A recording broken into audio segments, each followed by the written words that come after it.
demigod lover here, and today we are talking about the Tower of Nero. The Tower of Nero is going to be released in October. I am pretty psyched, and I wanted to talk about my predictions for the upcoming Trials of Apollo book, what I think is going to happen, etc. Pretty straightforward, so let's get into it. We already know that this is going to be the last Camp Half-Blood Chronicles book, sadly, and we know that aside from Lester and Meg, the two main characters this time are going to be Will and Nico. So first predictions about Apollo/Lester. So some people think that at the end of the Tower of Nero, Apollo is gonna do the same thing that Percy did and be like, here, you guys are gonna be better, etc. He's gonna regain his godhood and all this stuff.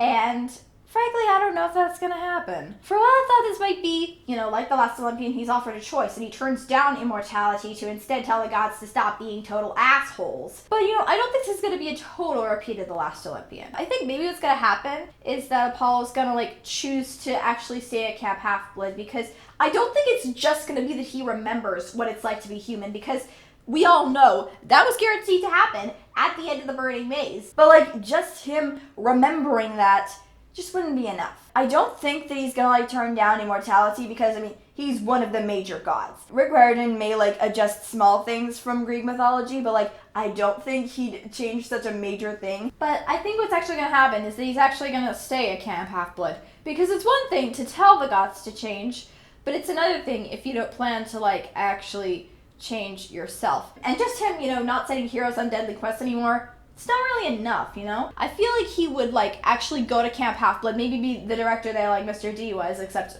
by choice. That's what I think is gonna happen. I think he's probably gonna regain his immortality back and become a god again and stuff, but he's probably gonna stay at Camp Half-Blood. Meg, what are my predictions for Meg? I think she's gonna meet her mom. We know that she has at least some interest in meeting her, and she's kind of there's a part in the Burning Maze where she's why didn't she ever claim me or anything, why didn't I've never met her, etc. I feel like she's probably gonna get some sort of consolation, probably in the form of meeting her mom, because we know she doesn't have any extreme resentment against Demeter, and I don't know, I just feel like Meg is probably gonna meet Demeter in this book. I don't really know how else to put that. I just, once you think about it, it just kind of makes sense. So what are my predictions for Will and Nico? Let's start with Will. There are two possible directions that I feel Will's character development could go. It could go down the, I'm just a useless healer thing, which is what he says at a certain point in Blood of Olympus. But there's also the path that was more addressed in the Hidden Oracle, where he kind of has to act calm and act like he's,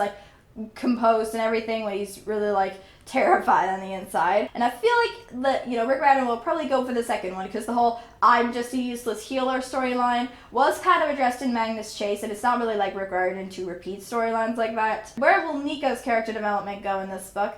Well, consider for a moment what's happened in the Burning Maze and the Tyrant's Tomb.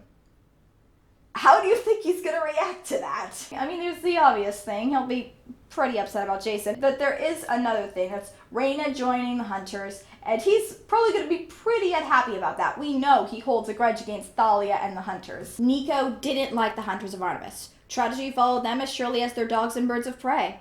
His sister Bianca had died after joining the Hunters. Then Thalia Grace became their leader and started recruiting even more young women to their cause, which grated on Nico, as if Bianca's death could be forgotten, as if she could be replaced.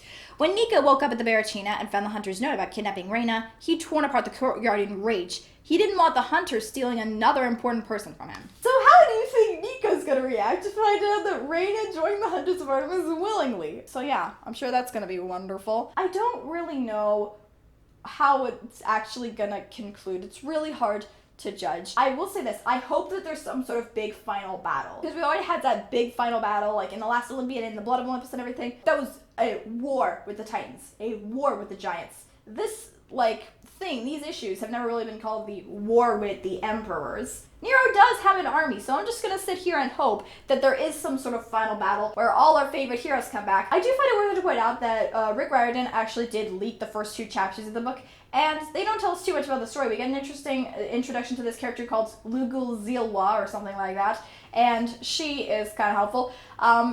She'll probably die. Knowing Rick Riordan and knowing how he loves to make people die, I'm fairly confident that she's gonna die in this book. She's gonna become an important character, we're gonna grow emotionally attached to her, and then she's gonna die. In these first two chapters, there is also a reference to the fact that Apollo has been human now for 6 months, implying that the book takes place in June, which means it's summer at Camp Half-Blood. So we're gonna get to see Piper again, and I don't know, maybe Leo and Calypso. I don't know, the way station is kind of a monster-proof place, and I feel like they could technically stay there year-round, but they're also in Indianapolis mainly to go to school, so I don't know if they're going to be returning to Camp Half-Blood. Well, we have our fingers crossed, but I guess Percy and Annabeth are also going to be there too. I know we've already gotten to see Thalia and the Hunters twice, but they're probably going to be in this book as well. Our friends at Camp Jupiter will probably be coming along for that major battle, so we're going to get to see Hazel and Frank and everybody, but who knows, honestly. And I do hope that, you know, it has a satisfying ending. I don't really know what to expect for this book, and I'm going to be perfectly honest. But yeah, those are my predictions. I know this was kind of a short video. I just didn't really know what else to say. I'm literally just saying the first thing that comes to my mind right now, and I have no idea what I'm talking about. But I do hope you guys enjoyed this video. If you did, be sure to like, comment, and subscribe. Let me know what are your predictions for the Tower of Nero. How do you feel about the fact that this is going to be the last Camp Half-Blood Chronicles book? And what do you hope is going to happen? And with that, I'll see you all next time. This has been the Demigod Lover.